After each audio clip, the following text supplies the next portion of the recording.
wonderful couple of sessions and that you're enjoying, and I just want to just go through a little, because I don't get to this sometimes, but there are tons of resources out there. And this will be, this page will be on the, is it YouTube that we're putting together? And so, you know, that has more than what is here. But if you have VA, this one is excellent for any Alzheimer's, and this one is just covers everything. It covers financial stuff. It just has a lot that I just felt like it was really easy to maneuver, you know, for me who's as you know, technologically challenged, you know. So anyway, which I'm going to need some help to get these on, but your experiences. Have you been a caregiver? I've had both my in-laws pass in our home. Okay. So we've done a little bit of that. You've done a lot of that. All right. And have you thought about, have you been a support to people who are caregiving? So, and then have you been, let's see, is there anyone who is a caregiver right now? Are you full-time at this point? Yeah. Approaching it. We have, I hope that in this session that you can really feel that, for me, caregiving is just very near and dear to my heart, and it's like ministering on steroids plus. But I've learned a lot about ministering through caregiving and about caregiving through ministering, and so they're very closely tied together. We have a few relationships here of caregivers, but they don't always, it isn't always someone that is related to us, but there are different dynamics, and we won't be able to near cover what is, you know, what's out there and what needs to be done and so forth. But I hope that you will get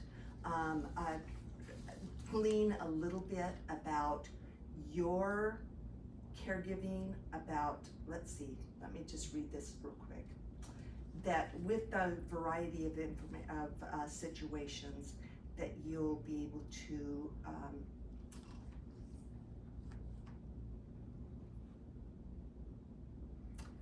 make a difference when you are, boy, am I having a little bit of trouble here, that you can help in your ministering as a caregiver for family members or friends or neighbors or so on.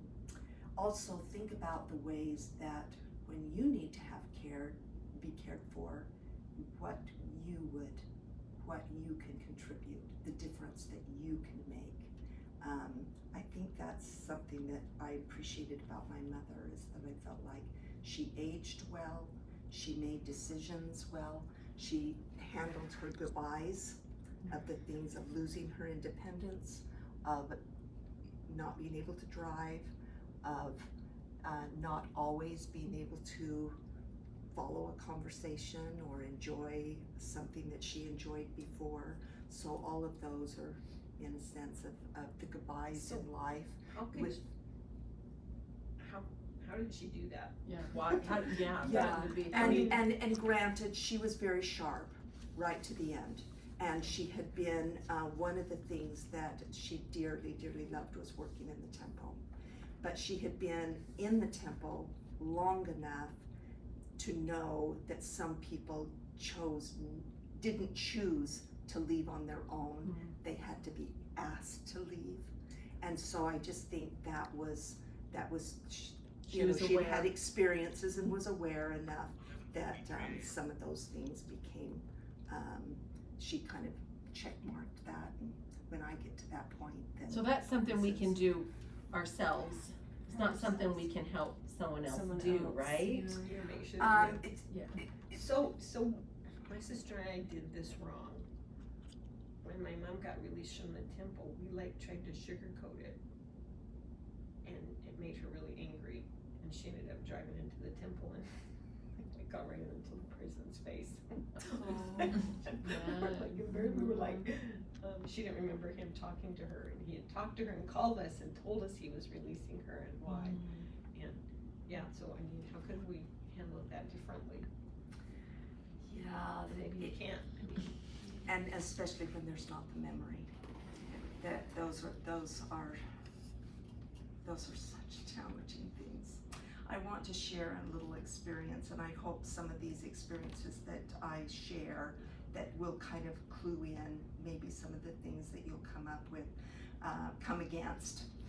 Sister Anderson in Las Vegas shared a little bit of her patriarchal blessing that had told her that she would care for people, and she had a mentally and physically disabled daughter that she cared for 45 years.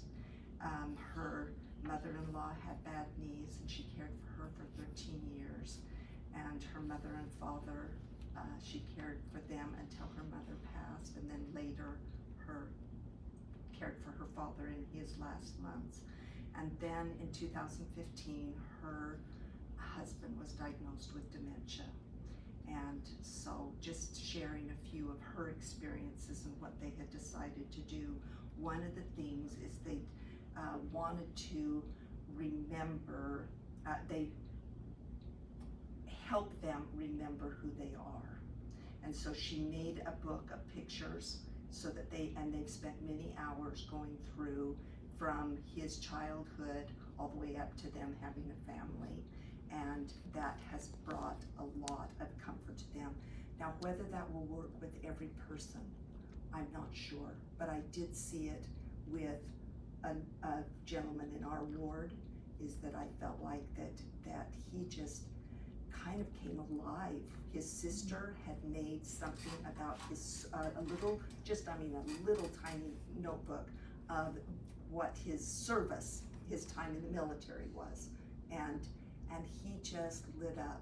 Now, whether he would do that, 2 weeks later, who knows, but that seemed important to him. She shared that years before her husband was diagnosed, she had cancer and her feet hurt her terribly, and he would rub them for her. And now, after he's been diagnosed, she's found that if she put her feet up next to him, that sometimes he would massage her feet, which was a great tender mercy and kind of therapeutic for both of them. So she also commented that on self-care is to make sure that you have meals, that you are nourished, and if having your hair done or your nails or whatever, if that's important to you, continue to do that. She loves to play the piano, and so that brings her great joy to continue to play the piano. Being aware of needs. Over the years, they found that a chair that would lift was important, that mirrors out of sight, they had to take down all the mirrors, and I didn't realize that was a thing. That no rugs in the bathroom. Of course, you need to be careful of tripping and that sort of thing. They took the door off the bathroom, and then key locks for safety. So she had learned and counseled, do not skip meds. So that must have been something that she had come across. Then reaching out for help, and she's had a son and a daughter-in-law that have just been wonderful to come in and give support, mowing the lawn, staying in the home while she went to church or went to lunch with a friend. The bishop has helped with the Wi-Fi and some plumbing issues, and she said the VA was wonderful. She did say that if that's an issue, if that is something that you can deal with, that you have an option, that you are using, you know, someone from the military So I is did in learn your 'cause family. my dad didn't have any, VA, but we did learn, cause my husband was union, that when my mom moves into our home, she will get some benefits. Oh, wow. Okay. He would be like a dependent, and we didn't know that till we talked to him. Exactly. One of the guys, Oh, but I was like, yes, that yeah, is yeah. so, I mean, we would have had no clue that, so that good that to know. happens, yeah. yeah. So I feel like that, anyway, she just said that there's a lot of hoops to jump through. I don't know whether that will be in your case with the union, but she said it really has made a difference, that they've been able to receive a lot of services through that. Respite is a big one. And that she has access to a nurse at all times. She learned, like we had spoken, well, maybe that was in a different group, but that it is an exercise in forgiveness. And sorting out different priorities and learning to be less selfish and realize the various seasons in our lives. And does that sound like trying to follow the Savior and be more like Him? It's important to spend time together besides the daily needs. You know, sometimes you can get so caught up in helping someone in the bathroom and et cetera, that we forget that there needs to be some time. I have a cousin that related to me. She had received the diagnosis that her husband was terminal and that he didn't have very long. And so they sat and held hands and watched movies a lot. And she says, I do not regret having not the perfect house that she always had, because she has those memories of just spending time with him. And I think we need to keep that in mind. Sister Jay built an apartment in her basement and to bring her aunt from Las Vegas who had memory and aging difficulties, and she found a wonderful resource to respite care when she needed to leave town, that she could take her aunt and could continue. She also found that the senior center food was wonderful, and that the aunt could eat half for lunch and half for dinner, and did that save a lot of time and really money in the long run. And she said the variety was wonderful, which my mom didn't get with my cooking. She didn't get a different meal every day. So I think that's something that to keep in mind, as well as there are families that have enough people to kind of cover the different bases. Meds, VA, daily care, what were some of the others that going to the doctor, you know, they transported. So there are great things, and that was the situation that I had with my mother that was just wonderful.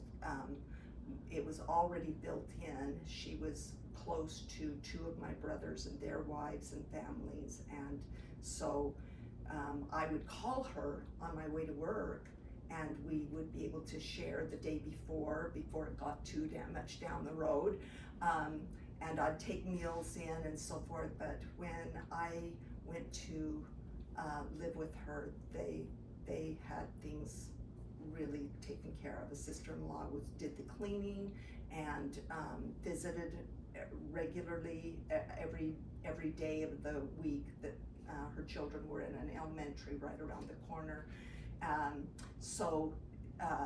And another sister-in-law shopped and did some meals and had her over for some meals. One brother took care of yard work, another took care of finances and the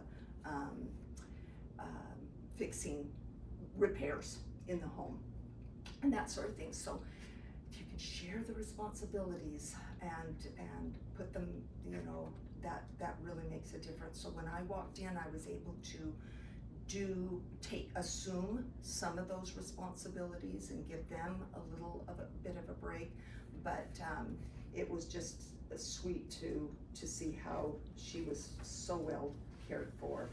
Some of the other, it was such a blessing to live with her and connect with my family more, and her ward and her friends, and so I just encourage, it was kind of a no-brainer for our family to keep her where she was because she was so connected. There are other times that is not possible, and so we have to bring them to another facility or into our homes, and that does create different dynamics. One of the people that I served, I went to Orem and stayed with my brother's in-laws, and it was really hard for her to have someone in the home and to have and we had our challenges, and that's when I learned that, you know, not to be offended, or at least try not to be offended, and to and we ended up being very good friends. But I just feel like there's some very different situations of that we have to have in that caring world. I learned to not rush her. I mention these things just so that you can kind of tuck some of this away, or that you don't ever want to cause a fall. You need to make sure that there's enough time. Her hair was really important to her, to have it, you know, looking nice, and so we spent time doing that so that she could feel like she was ready for a visit with anybody. Her yard, she has always loved to have beautiful flowers, and she loved gardening, and so my brother, who took care of the yard, would have her come out with him, and she taught me just by using a little stick how to prune her roses. She would just point, just trim that little spot, then this one, and you know, and that was a sweet time for us, but it fed her spirit. It was a love you know, it just a love language big time of just being able to serve in that way and do. So I just, her partner and her visiting teachers came to her home so that she could continue to visit teach. So that was really a sweet thing. I needed to be aware of her energy level and with visitors, and then when there needed to be a bathroom run, so that we could not have that be an issue. Aware of the social calendar and include her in that. Finding things that were, you know, whether it's folding laundry or where she could be a part of and contribute. So in the yard with, she was in charge of sorting the silverware from the dishwasher. And at one point my cousin was coming, and she came in and she said, "Aunt Martha, what are you doing?" And she goes, "Well, I heard you were coming, and so I'm counting my silver." So anyway, it became a great joke with in between them about that. And I do encourage humor, as you would know. That just solves a lot of issues if you can just not take offense, make something light, and you know, just have it be a sweet thing. I think as far as well, I also took care of my husband, who had diabetes and was in kidney failure, and so he was in dialysis.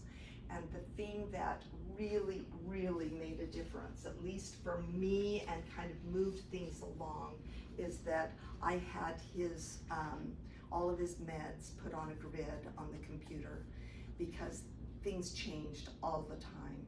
And so I could quickly take something off put something on. Sometimes I would put down at the bottom, discontinued, and put the date so that we would have that information. So it's just the medication, how much per dose, and then when they are to take it, and then kind of what it's for, or who recommended it, or who, prescribed it exactly. So those types of things, that just saved us so much, and we could look back on it. Another thing is, if you are involved with a lot of doctors, having something that says what's going on, any questions, what you would like them to review, what doctors you've already been to, what appointments are coming up, all of that is very, very helpful. And then you do have a history of the medical thing, and I know a lot of this can be online now. I just find that every time you walk into a doctor's office, they're gonna ask you about meds, and that was just a gift to have that ready, and I could either review their list or I could just hand them the list and say, this is where we are at right now. But that was really, really helpful. I'm thinking, when I was with Brother and Sister B, one of the things that ended up endearing us to each other was another kind of humorous experience that we had. I walked into the dining room, and they had two big stuffed chairs, and that's where they usually sat and read their scriptures and visited with people and so forth. And I had a skirt and blouse on, and all of a sudden my skirt was at my ankles. And I had a slip on underneath, gratefully, so not too much revealed, but we all busted up laughing. It was just the greatest relief of, and she was interesting enough, she was on her phone with my sister-in-law, who's, their daughter. That's what I want to say. And she said, in a later conversation, she said, I have not heard my parents laugh like that in a long time. And I just thought, that embarrassment was all worth it. It was just so sweet to finally, have that. And there were several experiences. Real quick, when they were trying to get their histories done, and so a daughter was working with them a lot on their history, and that kept Sister B very busy. But Brother B, I decided, well, we can spend some good time reading, and so I got the teachings of the prophets and just started to read the biographies of the different prophets that are just in that shortened version, and of the people, of the prophets in his life. And so as we started to go through that, there was one prophet, and I did not take the time to look it up, but anyway, he talked about making a whistle out of a reed. I don't know whether you've ever seen that or experienced that, but Brother B said, I used to do that with my children all the time. And he went on and explained exactly how to do it and so forth. It was one of those little lucid moments when he had a stroke, and he wasn't always all there, but then we had several of those. And I thought, the kids need to, they had 9 children, and I just thought they needed to be a part of this. And so some of that you do, you just love it, but you just think, now everybody needed to be a part of that. So just, I think we've gone over a lot of just beware of the goodbyes and their love languages, and but there is a lot that we can do even if we don't have someone in our home right now. We can be aware of other individuals, and we can pray for the caregiver, and we can pray for those that are being cared for, and be diligent about that. We can include them in the temple rolls. We can make ourselves available for ministering visits and seek as to how we can help. whether it's short term or whether it's in the long haul. Cleaning, being in the home where the caregiver can get a little bit of a respite, counseling about resources, that's huge, to know that there's options out there. We can choose a piece of the caregiving that we can do, and even my mom at 95, they would bring in my nephew, who is, I didn't even tell you about him, I'll have to tell you a little bit, maybe. But anyway, they would drop him off of the, at her house, and then they would run around to the elementary school and get the other children and then bring back. And that way she had a little bit of time with him, and they didn't have to take him in his wheelchair or keep him in the van in the heat, etc. So all of that. One of the things I did want to tell you about is just that Richard is 29, and he has had to be cared for in all ways the whole time, but we found that physical touch is his love language, and so rubbing his head, rubbing his arms, just relaxes him, helps him feel just loved and cared for. So I hope that you've looked here for self-care. That is critical. Just real quickly at the end, we need to turn to Heavenly Father and Jesus Christ. Know that their hard times will come. Reach out for help. Embrace the refinement, because it can either cause you great pain or you can accept it. Remember to take care of yourself, always. So, how would I go about, my mom's like me, I'm a pack rat, she's not as bad as I am, but, so she's moving into our place from her little place, and she moved from the lake house to her little place, and so she has like lots of stuff that needs to be dispersed, and do we just like put it like on the yard sale page and find somebody's interested? Because I know it's easier to give something away, your dishes or your pots and pans, or if somebody wants it or needs it, then you feel really good about giving it up, and not like it's like an awful thing that nobody wants. You feel like all you ever had was junk. Nobody wants to feel like everything they were holding on to is junk, and so is that how I would go about doing it? It's just like, I'm going to turn that back to you. Do any of you have experience with that? there's not Because really that's- needy people We out here offered to that- family first, Yeah. because Grandma always felt happy that a child was taking something that meant to her. Like, there was took a process, right, of that whittling it down, and then yard sale site, and then it was DI, and then it was trash, right? Depending on which things, yeah, it'll be a process. We do that with our own stuff now, it's a process for us. Yeah. Things I couldn't throw away a while ago, right? Now I'm Well, I like, have okay, to we make room for can, her stuff now, so yeah. it's good for me. 'Cause Yeah. It lets me get rid of stuff. I'm yeah, like, How is she with getting rid of stuff?